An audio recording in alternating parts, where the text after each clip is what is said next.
something happens to you, you try to figure out, like, what did I do wrong? Yeah, what was the series of events that led to this? Like, of course you do, because you're just trying to rationalize things. Yeah. And then probably the police, when they were asking you this question, they probably, like, started to get you thinking, like, when they asked you, like, how you were dressed, like that. So it's all like, unconsciously you just kind of try and find explanations for what happened.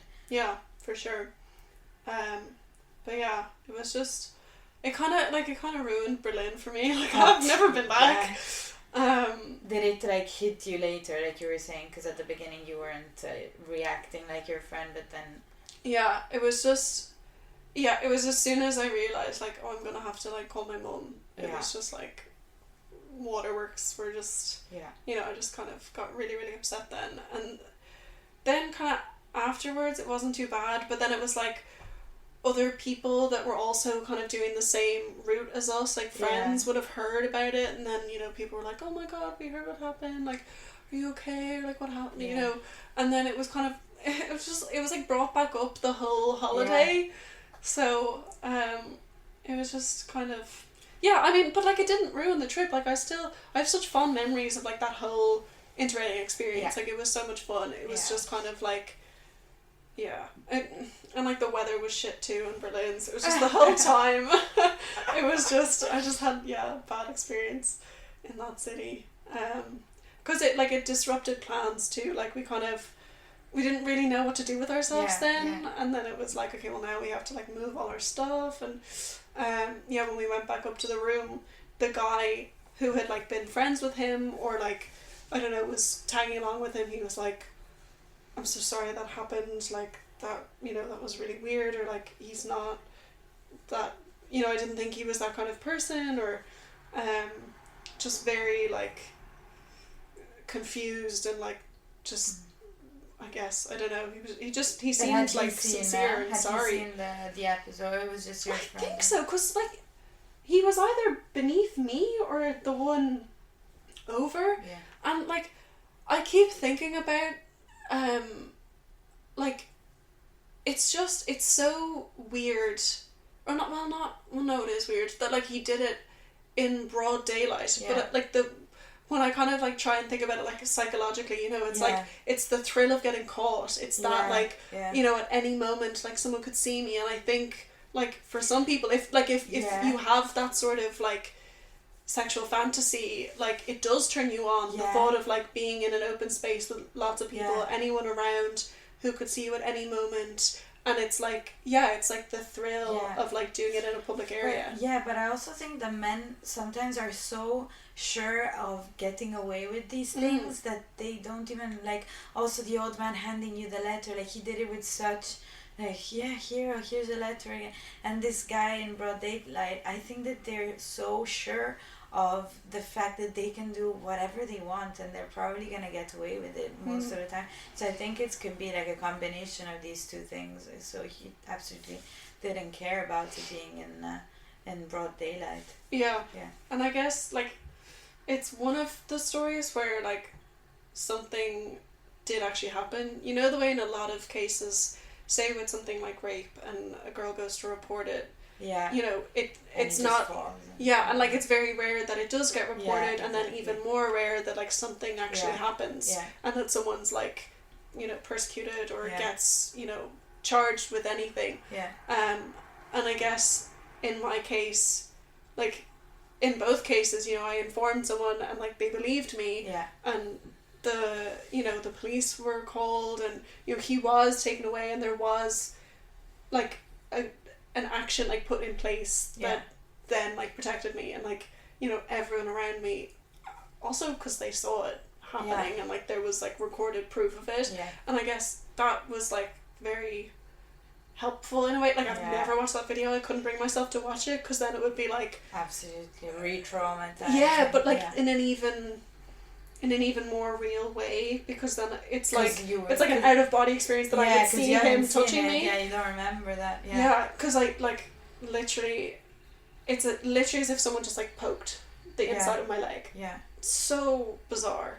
And weird that I didn't feel anything up to that point.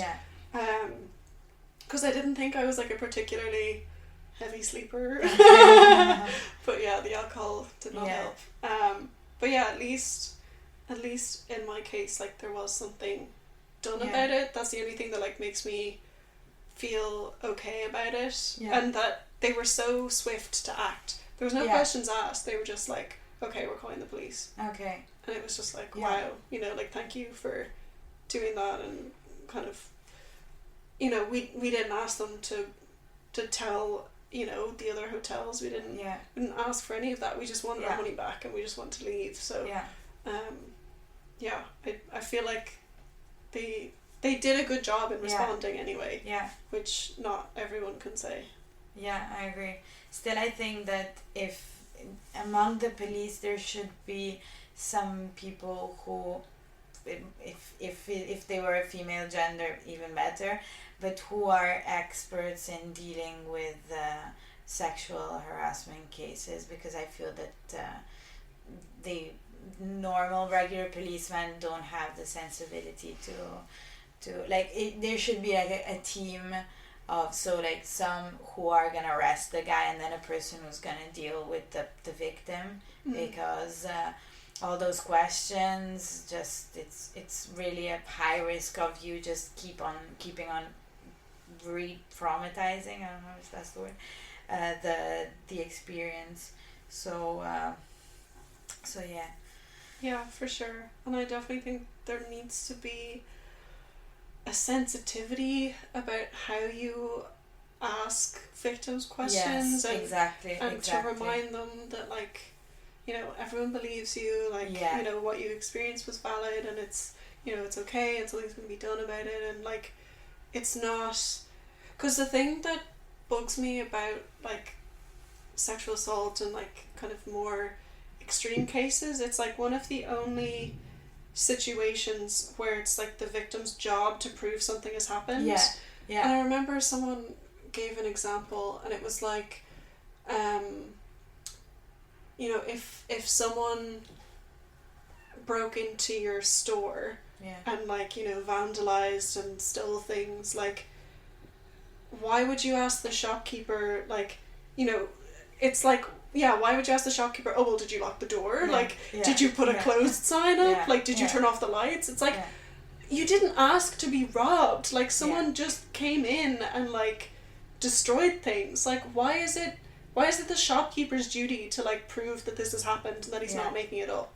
And in the same vein, like, why if someone feels brave enough to say, I've just been raped, I've just been assaulted, why is it the woman's burden, or sorry, not woman, men are also victims of sexual assault, but, like, why is it the victim's job to prove that it's happened? Why is it not, you know, why are you asking me, what did I wear? Why are you asking, you know, was I drinking a lot? Why are you asking, you know, was I, you know, putting myself in a risky situation where I was around a lot of boys and I was asking for it? Like, why are you not saying, like, why did the guy do that? Like, why are you not trying to put more focus on the perpetrator? Like, it's the only time where that happens, and, like, it's so frustrating because for the majority of cases it is women that have to deal with it, and it's like, it's just, there's just so many frustrating barriers that it's like, okay, well,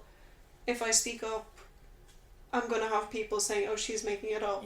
I'm gonna have people, like, questioning my character. I'm gonna have people saying that, like, I deserved it because I put myself in a particular situation.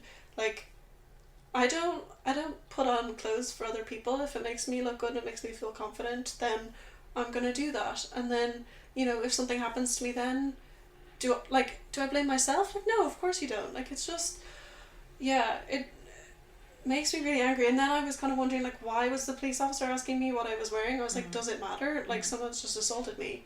Like, next question. But do you think that if you hadn't had the video, people would have found it, like, harder to believe you, the policeman, or the people you've told it to in general?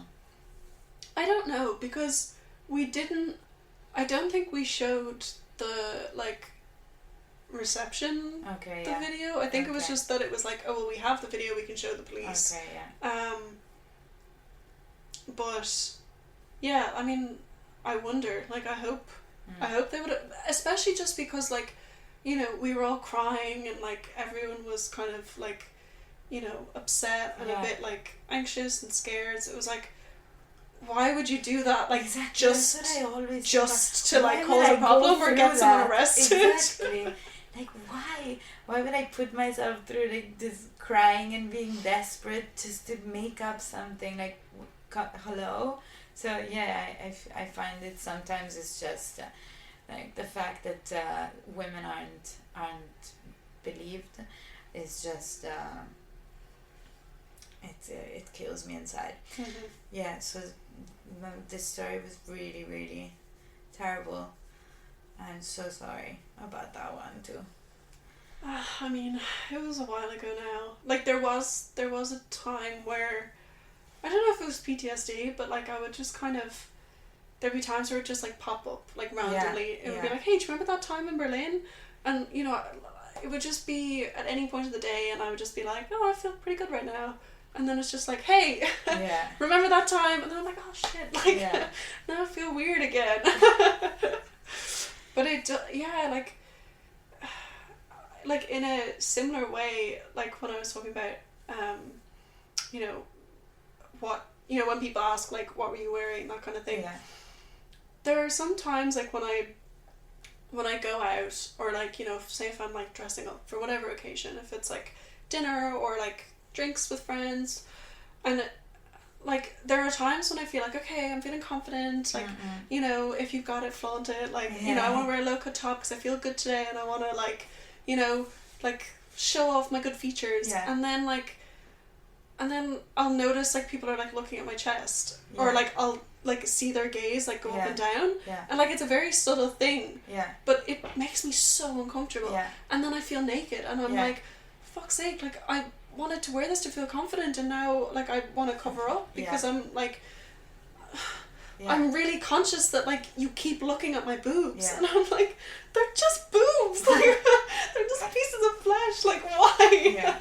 Like, just, and it's not just men, like, it's women too, and I'm just like, okay, note to self, like, if you're feeling confident, just don't wear a look-up top. Yeah, exactly, because then, like, the next time you're gonna wear that, you're gonna consciously or unconsciously maybe say, no, okay, I'm not gonna wear that, because you just connected to how you were feeling the last time that everyone was looking at you. And I was talking about that with Sylvia, that you just then interiorize these attitudes. So you don't wear that top if there's too many people, you don't wear something with your nipple showing, and it's just sometimes you don't even think about it, but you're actually doing it. You're trying to cover up and avoid possible situations, and it's disgusting, this feeling of like, you're just having a good time and someone is sexualizing you. Why? Like, you're just passive, and they're thinking of you in a sexual way, and you don't want that, and it's really, like, really, really disturbing. Even if no one's touching you, if it is just the idea of you sexualizing me in that moment, it makes me so uncomfortable.